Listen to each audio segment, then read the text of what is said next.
तरीन वीडियोस के लिए हमारा YouTube चैनल सब्सक्राइब करके बेल आइकन प्रेस करिए ताकि आपको मिले हर अपडेट सबसे पहले।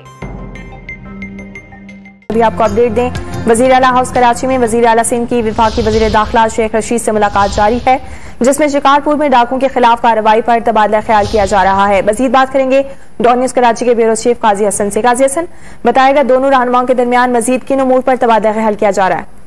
जी बिल्कुल, वजीर दाखिला शेख रशीद कल जब कराची पहुंचे थे तो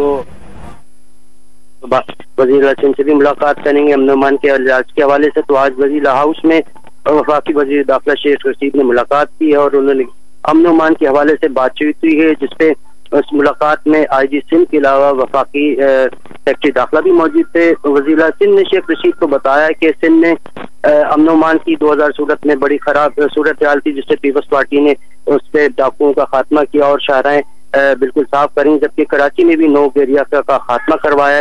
इस हवाले से शेख रशीद का ये कहना था कि आप जब ने उनको मुकम्मल ताउन का यकीन भी दिलाया, जबकि वजीर आला सिंध ने शेख रशीद को कहा कि वो जब भी शिकारपुर आना चाहें तो वो आ सकते हैं। और उन्होंने दोनों ने इस बात पे इत्तेफाक किया कि अमन अमान की सूरत हाल पे बाहम मिलकर ही सूरत हाल बेहतर हो सकती है। इस हवाले से शेख रशीद ने वजीर सिंध को कहा कि वो अमन अमान की बहाली के लिए रेंजर और दीगर इदारों को जब चाहें उनकी खिदमात हासिल कर सकते हैं, जबकि वजीर सिंध ने शेख रशीद को कहा कि उन्हें कुछ हसास साजो सामान चाहिए अमन अमान की बहाली के हवाले से, इस हवाले से वो उनकी मदद करें, जिसपे शेख रशीद ने कहा कि वो बिल्कुल वो तमाम मसाइल पे मदद हल करने को तैयार है। कि जबकि शेख रशीद ने वजीर सिंध को कहा कि डाकुओं के खिलाफ दहशतगर्दी के केस दर्ज किए जाएं। जी बहुत शुक्रिया तफसीलात के लिए आपका काजी।